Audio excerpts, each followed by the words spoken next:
दूंगा, ध्यान देना। यहाँ पंवार वंश का 37वां राजा, कितनावां राजा भाई? 37वां राजा गढ़वाल के इतिहास में पंवार वंश का। इसी पंवार या परमार वंश जिसकी स्थापना 888 ईस्वी में हुई, उस वंश का 37वां राजा राजा अजयपाल।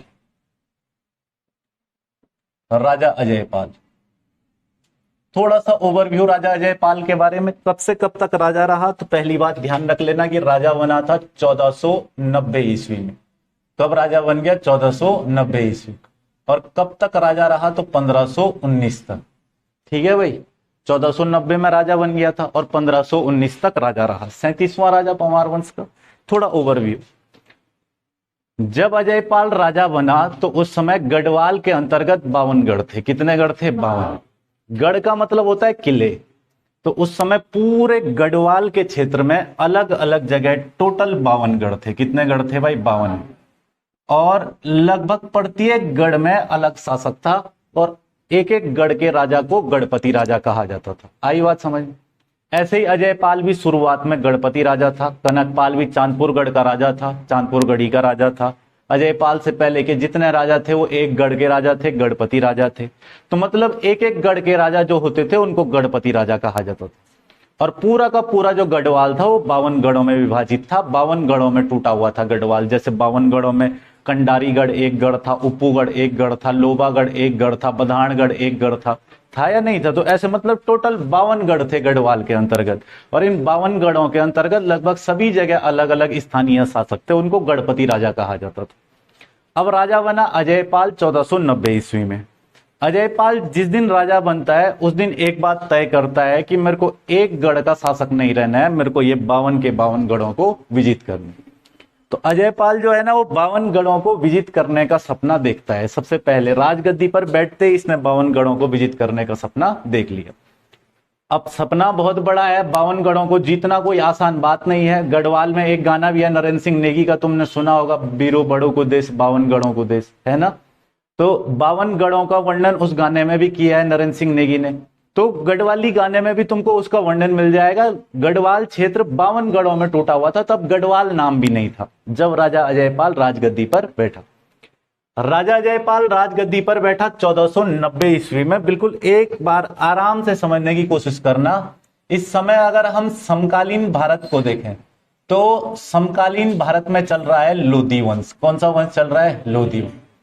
समकालीन भारत में चलता है इस समय पे लोधी वंश। और लोधी वंश के शासक हैं सिकंदर लोधी और इब्राहिम लोधी, अजयपाल के समकालीन। एक तो है सिकंदर लोधी और एक कौन सा है? इब्राहिम लोधी। वही सिकंदर लोधी जिसने आगरा शहर को बसाया था। ठीक है भाई। और उसके बाद अगला शासक कौन आ जाता है? इब्राहिम लोधी। इब्राहिम लोधी को बाबर मार देता है, फिर मुगल वंश आ जाता है। ठीक है। तो अभी अजयपाल के समकालीन भारत में कौन शासक है? तो लोधी वंश चल रहा है। आई बात समझ में? दूसरी बात यहां ध्यान देना, अगर राजा अजयपाल के बारे में जानकारी के स्रोत देखें कि राजा अजयपाल के बारे में जानकारी कहां कहां से प्राप्त हो रही है, तो सबसे पहले अजयपाल के बारे में जानकारी मिलती है अपने को एक प्रसिद्ध पुस्तक जिसको बोलते हैं मानोदय काव्य।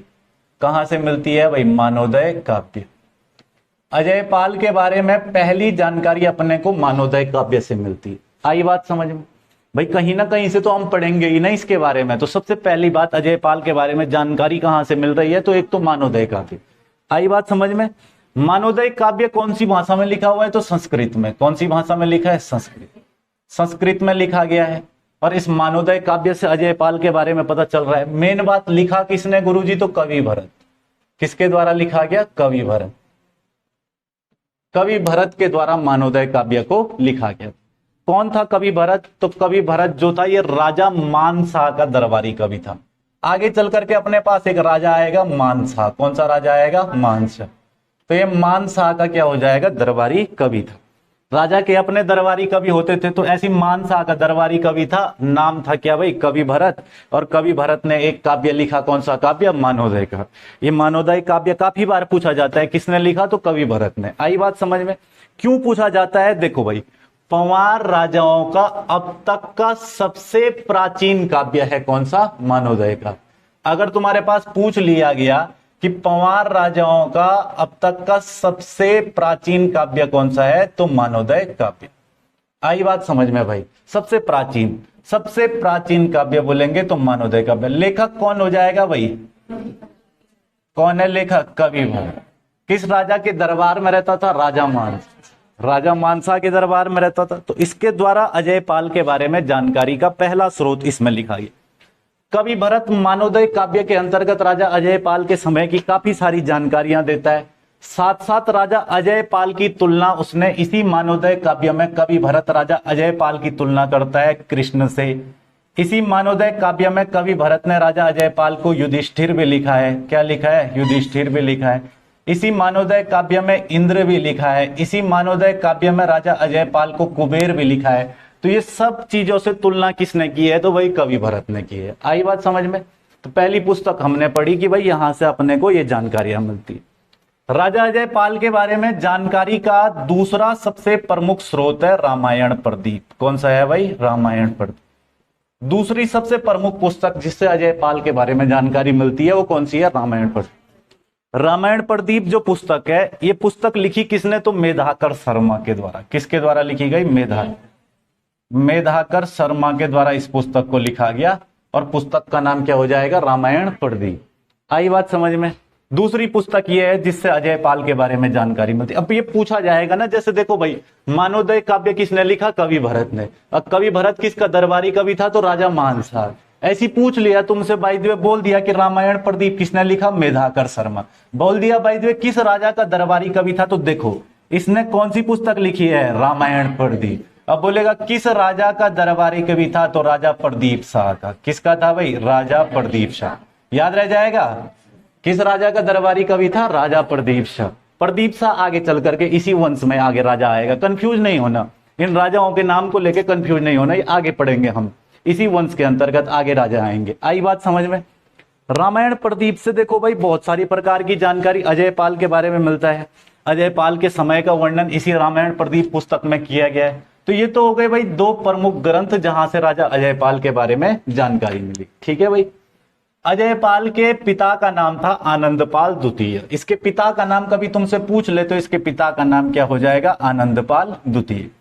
तो इतनी बात तो समझ गए होंगे, यहां तक कोई दिक्कत नहीं। इसके पिता का नाम क्या हो जाएगा, आनंदपाल द्वितीय, आनंदपाल द्वितीय। तो पहले इतनी कहानी को लिख लोगे, आगे की कहानी फिर समझाते हैं। देखो भाई ये तो हुए जानकारी के स्रोत। अब जानकारी के स्रोत के बाद आगे देखते हैं। तो मैंने तुम्हें बताया कि राजा अजयपाल के समय तक गढ़वाल में कुल कितने गढ़ थे, 52 गढ़। ठीक है भाई। और अजयपाल अभी कहाँ का राजा है, चांदपुर गढ़ी। तो परिस्थितियों को समझने की कोशिश करते हैं। मान करके चलता हूं मैं कि अजयपाल अभी राजा है चांदपुर गढ़ी का। और चांदपुर गढ़ी क्षेत्र कहाँ है, तो तुम्हारा चमोली के अंदर। कौन सी जगह है, चमोली। अजयपाल की राजधानी ये रही चांदपुर गढ़ी। मैंने बताया कि भाई राजा अजयपाल जो है ना, वो 52 गढ़ों को जीतना चाहता था।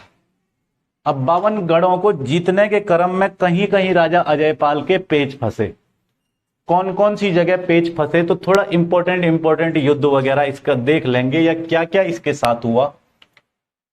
ऐसी जानकारी मिलती है कि उस समय 52 गढ़ों में से एक गढ़ था कंडारागढ़। कौन सा गढ़ था भाई, कंडारागढ़। कंडारागढ़ दुगम देश इसी को कहा जाता है, दुगम देश बोला जाता था इसको, कंडारागढ़ दुगम देश।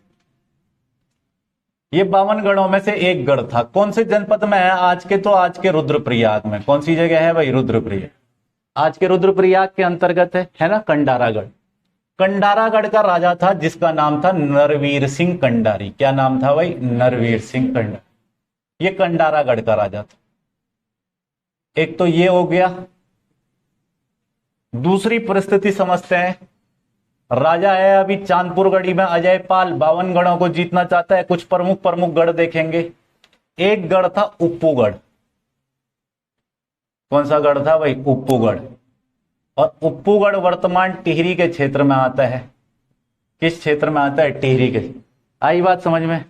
और उप्पूगढ़ का जो शासक था उसका नाम था कप्पू चौहान। क्या नाम था, कप्पू चौहान। कप्पू चौहान। ये उप्पूगढ़ का शासक था। तो एक तो ये था, ये भी बहुत खतरनाक आदमी था। नरवीर सिंह कंडारी भी एक बहुत भयंकर योद्धा था। और इधर राजा अजयपाल। इधर को देखेंगे तो पूरब दिशा की तरफ को भाई ऐसे जानकारी मिलती है कि यहां पर एक कैतुरा राजा था। कौन सा राजा था? कैतुरा राजा।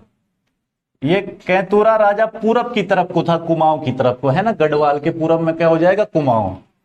तो ये पूरब की तरफ को कैतुरा राजा था। ये कत्यूरी राजा था, कोई कत्यूरी राजवंश पहले चला है उत्तराखंड में। तो एक राजा था भाई, पूरब दिशा में रहता था कैतुरा राजा, राजा अजयपाल के पूरब दिशा में। इस समय पे चंद वंश देखेंगे तो चंद वंश का राजा था कीर्तिचंद। कौन राजा था? कीर्तिचंद। कीर्तिचंद, ठीक है भाई।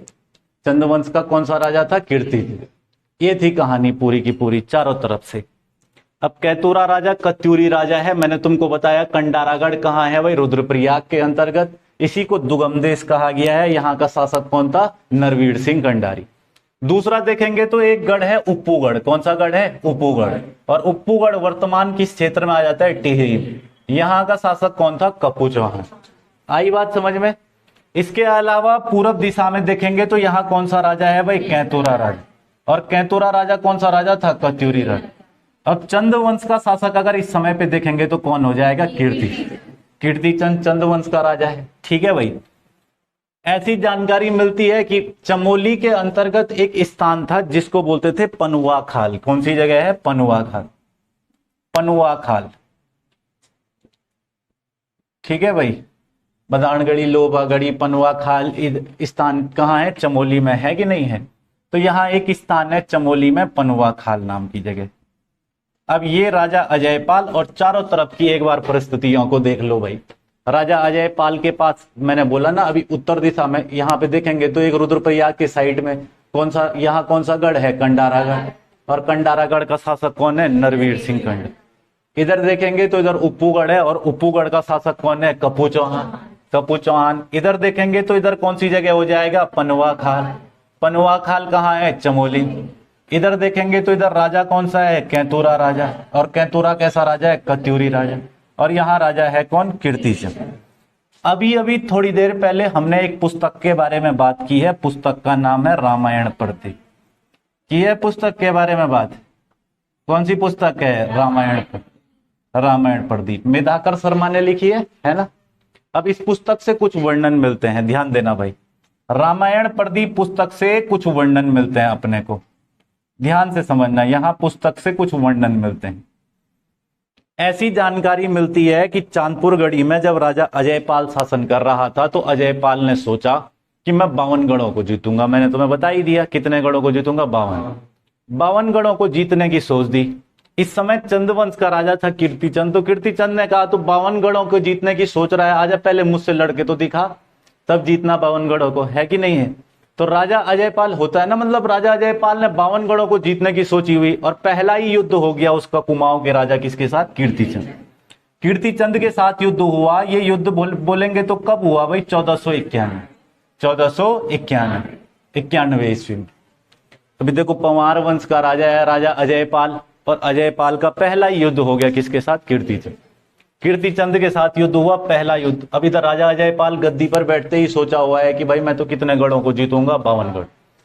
और पहला युद्ध जिस राजा के साथ हुआ कीर्तिचंद के साथ, उस युद्ध में राजा अजयपाल हारे। अपना पहला युद्ध राजा अजयपाल हार गए। अब सोच करके देखो, जिस आदमी ने सोचा होगा भाई, जिस आदमी ने सोचा है कि मैं 52 गढ़ों को जीतूंगा, और वो आदमी अपना पहला युद्ध हार गया, तो डिमोटिवेटेड हो जाएगा थोड़ा, है कि नहीं? अजयपाल का थोड़ा सा आत्मविश्वास डाउन हो गया। इसके बगल में ही यहाँ पे राजा था, कौन सा राजा? कैतुरा राजा। कौन सा राजा था? कैतुरा राजा। अब ये कैतुरा राजा को क्या लगता है? इसको लगता है कि राजा अजयपाल अभी अभी कीर्तिचंद से हारा हुआ है युद्ध में, और ठीक मौका है आक्रमण कर दो, है कि नहीं है? बगल पे ही राजा था, कौन सा राजा? कैतुरा राजा। इसको लगा कि अभी अभी कीर्तिचंद से राजा अजयपाल ने युद्ध हारा है, और ये सही मौका है आक्रमण कर दो। तो ऐसी जानकारी मिलती है कि ये जो कैतुरा राजा था, इसने राजा अजयपाल पर आक्रमण किया और अजयपाल से सोने का सिंहासन छीन लिया। किसका सिंहासन छीन लिया? सोने का। अजयपाल को हरा दिया और इससे किसका सिंहासन छीन लिया? सोने का सिंहासन। अब तो अजयपाल पूरा ही डिमोटिवेटेड हो गया। अब जीत, मतलब सोच करके देखो 52 गढ़ों को मान करके चलो साम्राज्य विस्तार करने की सोची राजा ने कि सबको हराऊंगा, और इधर पहला युद्ध कीर्तिचंद के साथ हार गया। अभी देखेंगे तो कीर्तिचंद के साथ जैसे ही युद्ध हारा, वैसे ही दूसरे युद्ध में कैतुरा राजा इससे सोने का सिंहासन लूट करके चला गया। अब राजा अजयपाल करे तो करे क्या, इसे कुछ नहीं सूझ रहा है। तो राजा अजयपाल, जब आदमी हर चीज से हारमान हो जाता है ना, तो फिर आती है भगवान की याद। किसकी याद आती है? भगवान। तो राजा अजयपाल को भी लास्ट में आई भगवान की याद। बोला अब एक ही चारा है, चलो प्रभु के पास पूछे ऐसा आखिर हो क्यों रहा है कि नहीं है। तो राजा अजयपाल जो है यही सारी चीजें सोचने के लिए, यही सारी चीजों के लिए राजा अजयपाल चला गया पनुआखाल। कौन सी जगह चला गया? पनुआखाल। और यहां जाकर के राजा अजयपाल करने लग गया तपस्या। ऐसी जानकारी मिलती है कि पनुआखाल चला गया और पनुआखाल जाकर के क्या करने लग गया? तपस्या करने लग गया। अब तपस्या में बैठा हुआ राजा अजयपाल इसी बात को लेकर के कि भाई मैं दो युद्ध हार गया, प्रभु कुछ मदद करो। कहते हैं कि कुल देवता थे उस समय सत्यनाथ भैरव जो है, वैसा राज राजेश्वरी देवी को पंवार राजाओं का कुल देवता कहा जाता है। लेकिन जो है ना अजयपाल के गुरु का नाम था सत्यनाथ, गुरु का नाम था सत्यनाथ। और सत्यनाथ जो है उनको भगवान भैरव का अवतार माना जाता है।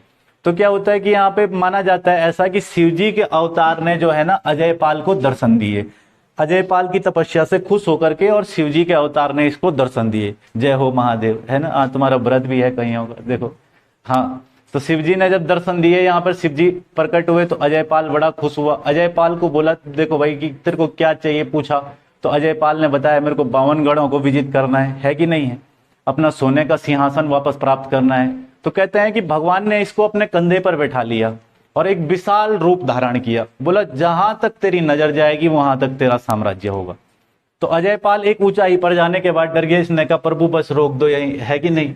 अजयपाल ने देखा चारों तरफ 52 गढ़ों पर, इधर उप्पूगढ़ पर भी एक नजर डाल दी, इधर डाल दी कंडारागढ़ पर भी एक नजर, इधर डाल दी कौन से राजा पर? कैतुरा राजा पर, और इधर डाल दी कीर्तिचंद।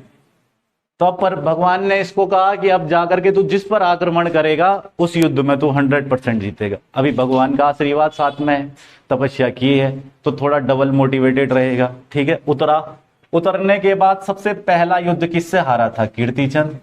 किससे हारा था? कीर्तिचंद। तो इसीलिए राजा अजयपाल 1491 ईस्वी में अपना पहला युद्ध हारने के बाद, एक वर्ष तपस्या करने के बाद 1492 ईस्वी 1492 ईस्वी में आक्रमण कर देता है किस पर? कीर्तिचंद। और इस युद्ध में कौन जीत गया? अजयपाल। ठीक है, युद्ध में अजयपाल जीत गया। तो बोला क्यों न लगे हाथ अपना सोने का सिंहासन प्राप्त कर लूं। तो किस पर आक्रमण कर दिया? कैतुरा राजा। कैतुरा राजा पर आक्रमण किया। यहाँ कैतुरा राजा पर आक्रमण किया, ये एक कत्यूरी राजा था, जैसी इस पर आक्रमण किया और इससे ऐसा माना जाता है कि इसको भी राजा अजयपाल ने हरा दिया और इससे सोने का सिंहासन अपना जो है वो वापस प्राप्त कर लिया। अपना सोने का सिंहासन जो है वो वापस प्राप्त कर लिया। आई बात समझ में? तो ये दो चीज तो हो गई। अब आती है भाई बात कंडारागढ़ की। कंडारागढ़ पड़ता है रुद्रप्रयाग में। ये दो कहानी तो तुम समझ गए होंगे, है ना। कीर्तिचंद और इधर कैतुरा राजा, ऐसी ऐसी जानकारी मिलती है कि भाई रामायण प्रदीप में भी लिखा गया है ऐसा। पंडित हरिकृष्ण रतुड़ी ने भी अपने विवरण में ऐसा लिखा है कि ऐसी ऐसी कहानी जो है ना वो शुरुआत में हो गई। तपस्या कहाँ की थी इसने? भाई तो पनुआखाल चमोली। ध्यान देना भाई, राजा अजयपाल ने कहा तपस्या की थी? पनुआखाल चमोली। अजयपाल ने अपना पहला युद्ध किस राजा के साथ लड़ा था? कीर्तिचंद। किसके साथ लड़ा था? कीर्तिचंद। किस वर्ष लड़ा था? 1491। पहला युद्ध में राजा अजयपाल जीत गया था या हार गया था? हार गया पहला युद्ध। ठीक है भाई, इस वजह से राजा अजयपाल पर उसी समय आक्रमण कर दिया किसने? कैतुरा राजा। ये कौन था भाई? कत्यूरी राजा। इसने आक्रमण कर दिया। अब जब इसने आक्रमण किया तो ये राजा अजयपाल से छीन लेता है सोने का सिंहासन। उसके बाद राजा अजयपाल करता है तपस्या, और तपस्या कहाँ की थी? पनुआखाल। भगवान ने इसे आशीर्वाद दिया जहां जाएगा उसको जीत करके आएगा। तो प्रभु के आशीर्वाद से राजा अजयपाल ने सब तरफ नजर डाली। नजर डालने के बाद पहला युद्ध वापस, अब तपस्या के बाद पहला युद्ध वापस किसके साथ कर लिया? कीर्तिचंद। कब किया था? 1492। और इस युद्ध में राजा अजयपाल जीत गए। इसी के बगल पे था कौन सा राजा? कैतुरा। कैतुरा राजा पर आक्रमण किया और इससे अपना सोने का सिंहासन वापस प्राप्त कर लिया। आई बात समझ में? तो ये दो कहानी तो इन दोनों की कहानी यही निपट जाती है। अब बात आती है कंडारागढ़। दुर्गम देश का राजा था नरवीर सिंह कंडारी। नरवीर सिंह कंडारी थोड़ा शक्तिशाली राजा था, गणपति राजा था, थोड़ा शक्तिशाली राजा था। इसके शक्तिशाली होने का कारण कुछ और था। देखो भाई, कंडारागढ़ रुद्रप्रयाग में है, रुद्रप्रयाग में बहती है मंदाकिनी नदी। कौन सी नदी बहती है? मंदाकिनी नदी। अब ऐसी जानकारी मिलती है कि मंदाकिनी नदी घाटी में स्थित ये जो कंडारागढ़ का शासक था नरवीर सिंह कंडारी, नरवीर सिंह कंडारी के पास थी एक पारसमणि। क्या चीज थी भाई? पारसमणि। इसके पास एक पारसमणि थी, और इस पारसमणि से ये कहते हैं कि लोहे की चीजों को सोने की चीजों में बदल देता था। नरवीर सिंह कंडारी जो था उसके पास क्या चीज था? पारसमणि थी, और पारसमणि से ये लोहे की चीजों को किसमें बदल देता था? सोने की। ये इतिहास है, जैसी जैसी गाथाओं के आधार पर मिलता है, तुम केवल वैसे वैसे पढ़ता रहो। ऐसा हुआ नहीं हुआ ये कोई नहीं जानता। आई बात समझ में? तो इसके पास क्या थी भाई? पारसमणि थी, और पारसमणि से ये लोहे की चीजों को किसमें बदल देता था? सोने की चीज। तो इसको थोड़ा घमंड था कि मेरे को नहीं हरा सकता कोई। अब राजा अजयपाल जो है नरवीर सिंह कंडारी पर आक्रमण करता है। आक्रमण बड़ा भयंकर था। नरवीर सिंह कंडारी इस आक्रमण में लड़ता भी है बड़े खतरनाक तरीके से, लेकिन अंत में यही नरवीर सिंह कंडारी मंदाकिनी नदी में कूद करके आत्महत्या कर लेता है। तो क्वेश्चन आता है अपने पास पेपर के अंतर्गत कि बताओ 52 गढ़ों में से वह कौन सा गणपति शासक था जिसने अजयपाल के भय से मंदाकिनी नदी में कूदकर आत्महत्या कर ली? तो कौन हो जाएगा?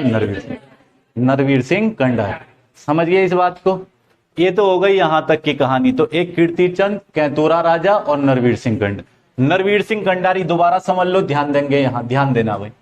कंडारागढ़ कौन सी जगह हो जाएगा? रुद्रप्रयाग।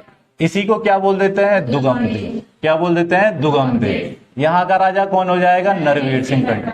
और नरवीर सिंह कंडारी भाई देखो इसके पास क्या चीज थी? पारसमणि। ये पारसमणि से लोहे की चीजों को किस में बदल देगा? सोने की चीजों में। इससे थोड़ा कॉन्फिडेंस था इसको।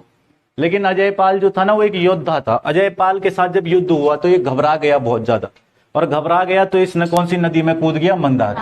मंदाकिनी नदी में कूद करके इसने आत्महत्या कर ली।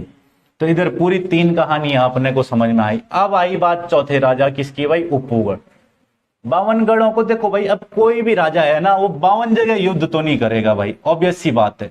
52 गढ़ों में कोई भी राजा युद्ध तो नहीं करेगा, बड़ी बात है। 52 किलों में युद्ध करना कोई आसान काम तो है नहीं, 52 जगह युद्ध करना।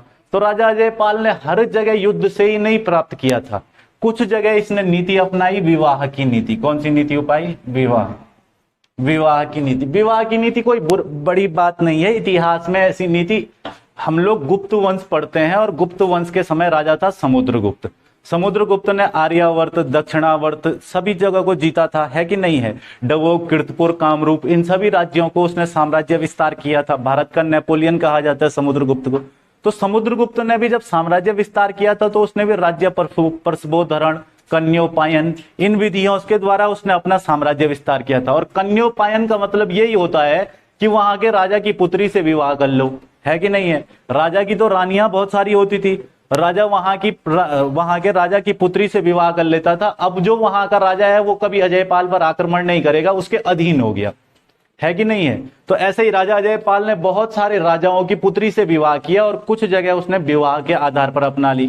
कुछ जगह राजा अजयपाल ने पत्र लिख करके भेजा। क्या लिख करके भेजा?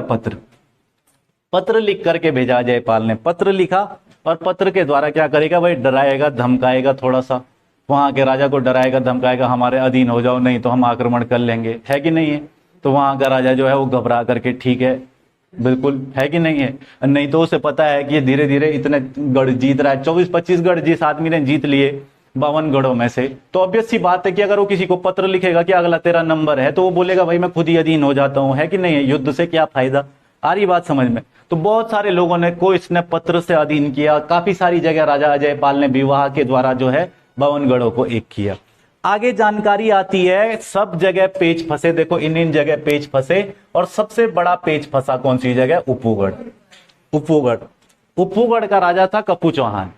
अब कप्पू चौहान को पहले लेटर लिखा राजा अजयपाल ने कि भाई मेरी अधीनता को स्वीकार कर लो। राजा अजयपाल ने लेटर लिखा, किसको? कप्पू चौहान। कप्पू चौहान ऐसा आदमी नहीं था, है ना? कप्पू चौहान ऐसा आदमी भी नहीं था। काटी भी सिरनी झुकी कनुरय होलु स्वाभिमान। बोला जाता है कि जिसका सर काट करके भी नहीं झुका उसका स्वाभिमान कैसा रहा होगा, तो वो था कौन? कप्पू चौहान। आई बात समझ में? तो कपू चौहान के बारे में एक जानकारी मिलती है कि ये उपूगढ़ का शासक था, है कि नहीं? ऐसी जानकारी मिलती है कि जब राजा अजयपाल का पत्र इसके पास पहुंचता है और उस पत्र में लिखा हुआ था कि हमारी अधीनता स्वीकार कर लो, अन्यथा हम तुम पर आक्रमण करेंगे। तो कपू चौहान कम नहीं था, इसने लेटर का रिप्लाई किया और रिप्लाई में लिखा कि मैं पशुओं में शेर के समान, मैं पशुओं में शेर के समान और पक्षियों में गरुड़ के समान हूं, मैं तुम्हारी अधीनता स्वीकार नहीं करूंगा। अजयपाल बोले बेटे तो बहुत खतरनाक आदमी है कि नहीं? बोल रहा है कि मैं पशुओं में किसके समान हूं? शेर के समान। और पक्षियों में किसके समान? गरुड़ के समान। पक्षियों का राजा है ना गरुड़, देखो, पशुओं का कौन है? शेर। तो बोला मैं तुम्हारी अधीनता को क्या नहीं करूंगा? स्वीकार नहीं करूं। अजयपाल को लगा ऐसे तो नहीं मानेगा, अब तो युद्ध ही एक ऑप्शन बच गया था। तो अजयपाल ने तय कर दिया कि वो युद्ध करेगा किसके साथ भाई? कपू चौहान के।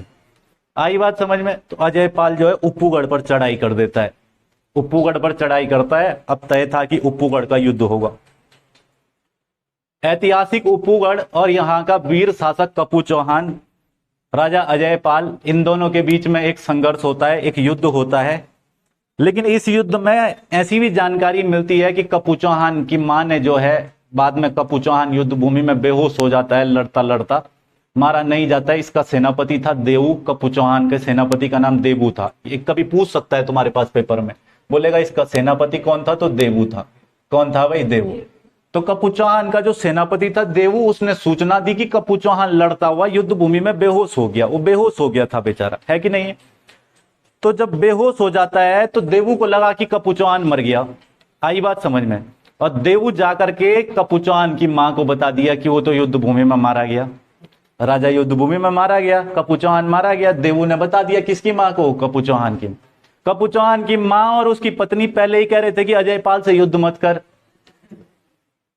अजयपाल से युद्ध मत कर, क्योंकि अगर वहां युद्ध करेगा तो राजा अजयपाल से तो युद्ध हार जाएगा। लेकिन कपू चौहान वो कहां झुकने वाला था? उसने कहा पुष्पराज झुकेगा नहीं साला, है कि नहीं है? तो उसने देखो भाई, उसने कहा कि मैं युद्ध स्वीकार करता हूं, है कि नहीं?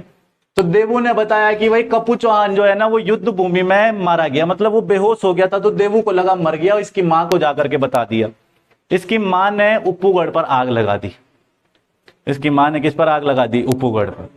उपूगढ़ राख हो गया जल करके पूरा का पूरा, ताकि अगर अजयपाल अगर मार भी दे कपू चौहान को तो उपूगढ़ के केवल राख उसके हाथ लगे, गढ़ को ना जीत पाए। तो उसकी मां ने पूरे उपूगढ़ पर आग लगा दी। अब वो बेहोश था बेचारा, उठा देखा, है कि नहीं है? उपूगढ़ पूरा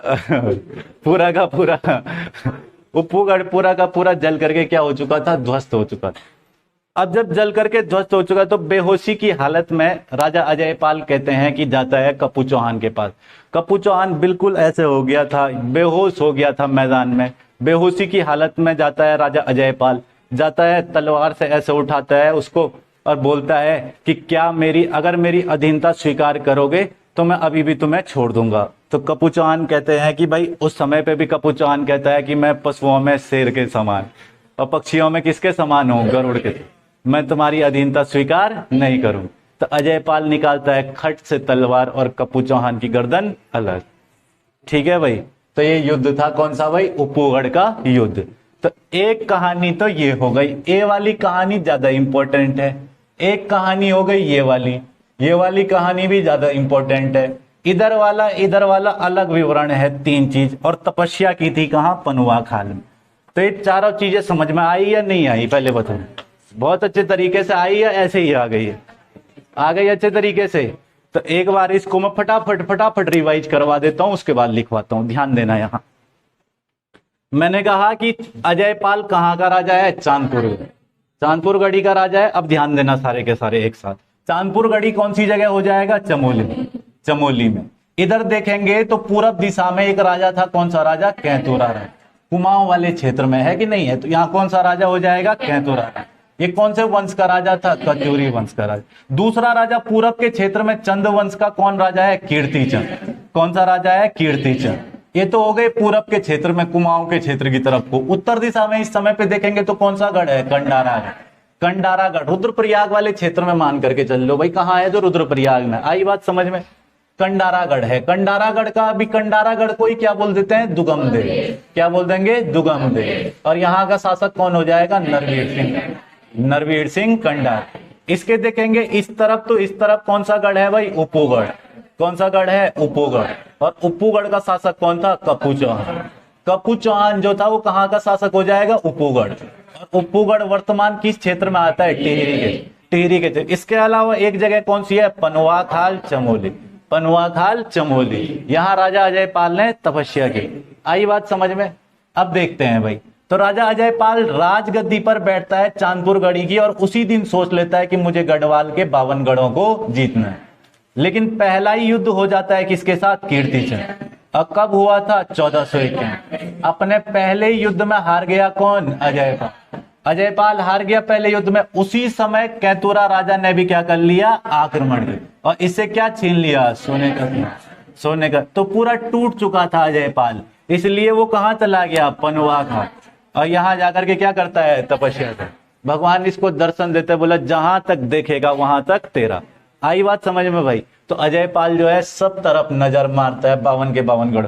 हल्के में इधर भी कीर्तिचंद को, कैतुरा राजा, इन राजाओं को भी देख लेता है, बोला देखो थोड़ा सा है कि नहीं, हल्के में ही हुआ मतलब देख लूंगा वाली बात है कि नहीं। तो जब राजा अजयपाल उतरा तो उसने अपना भाई दूसरा युद्ध जब उसका कीर्तिचंद के साथ हुआ तो वो कब हुआ था, 1420। और इस युद्ध में कौन जीत गया, अजय। आई बात समझ में। अजयपाल इस युद्ध को जीत गया और लगे हाथ उसने बगल पर आक्रमण कर दिया, कौन से राजा पर, कैतुरा।